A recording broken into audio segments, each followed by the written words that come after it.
Hey guys, welcome back to the channel. Today we're talking about The Elixir, a brand new Indonesian horror movie that just dropped on Netflix in 2025. If you love zombie thrillers with a bit of mystery, family drama, and that creepy traditional vibe, then this one's definitely for you. But don't worry, I'll tell you the full story in simple words without sounding too heavy. So sit back, relax, and imagine this like I'm telling you a spooky story from a far-off village. The movie starts in a peaceful, remote village in Indonesia, somewhere near Yogyakarta. You see long green fields, small wooden houses, and a quiet atmosphere, the kind of place where time feels slow. In this village lives a wealthy family that runs a famous herbal medicine business. They're respected by locals because they've been making traditional remedies for generations. But inside the family, things aren't so peaceful. There's ego, jealousy, and a lot of competition among the family members. Everyone wants control over the business, and that greed slowly becomes the root of all problems.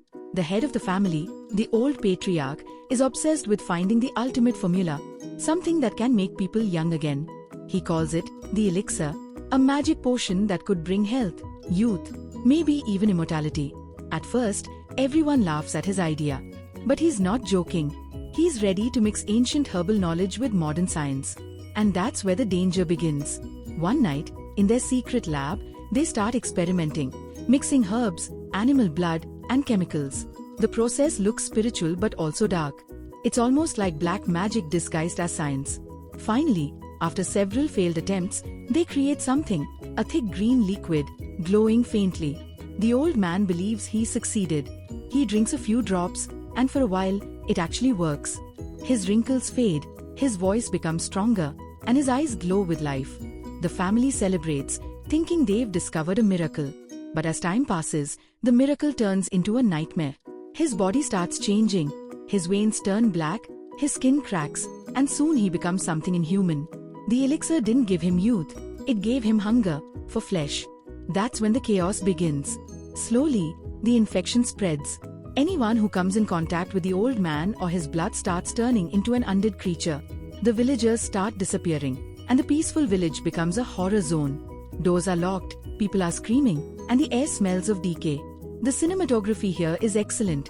Dark lighting, eerie silence, and sudden jump scares. You'll feel the fear build up slowly, not just from the zombies, but from the atmosphere itself. Now, inside the mansion, the family starts fighting again, this time for survival. One son blames the father for his madness, another tries to burn the lab, while others just want to escape. But no one can run. The zombies are everywhere, fast and brutal, not the slow ones you see in old movies. They attack with full speed. The movie uses a lot of practical effects, blood, smoke, and creepy visuals that feel very real. In the middle of this chaos, one of the daughters, who's more grounded and practical, tries to find a cure. She goes through her father's old notes and realizes that the elixir was based on an ancient forbidden recipe, one that should never have been used.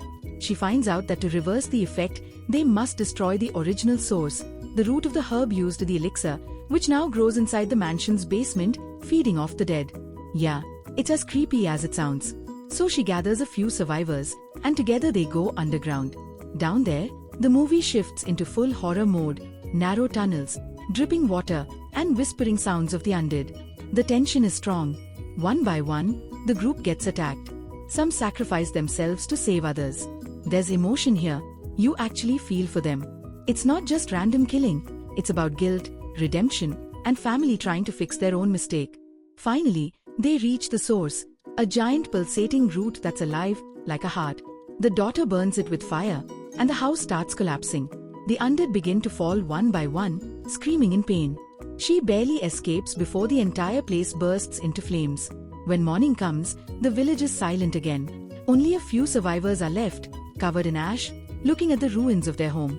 The daughter looks up and says something like, "Maybe this was never meant for us." The movie ends on a haunting note, a reminder that some things should never be tampered with, no matter how tempting they are. So, that's The Elixir. It's not just a zombie movie. It's a story about ambition, greed, and the price of playing with nature. The director, Kimo Stamboel, who earlier made The Queen of Black Magic, again mixes horror with moral lessons. The pace is a bit slow in the middle, but the visuals and tension keep you hooked. The makeup and practical effects are really good, especially how the undead look. You'll feel disgusted and scared at the same time. If you ask me, The Elixir stands out because of its atmosphere. It's not a typical city zombie outbreak. It's rooted in local traditions, herbal medicine, and beliefs. That gives it an original flavor. It shows how something meant for healing can become deadly when greed takes over. The performances are solid, especially the daughter's character, who carries the emotional weight of the story. By the end, the film makes you think, what if such experiments really happen? What if someone somewhere is already working on an elixir of life? It feels disturbingly possible, doesn't it? That's the best part of the movie. It leaves you with thoughts even after the credits roll. So, if you're planning to watch The Elixir on Netflix, keep the lights off, grab some popcorn, and get ready for a chilling ride. It's gory, emotional, and thought-provoking. Definitely worth watching if you love Asian horror films with a twist.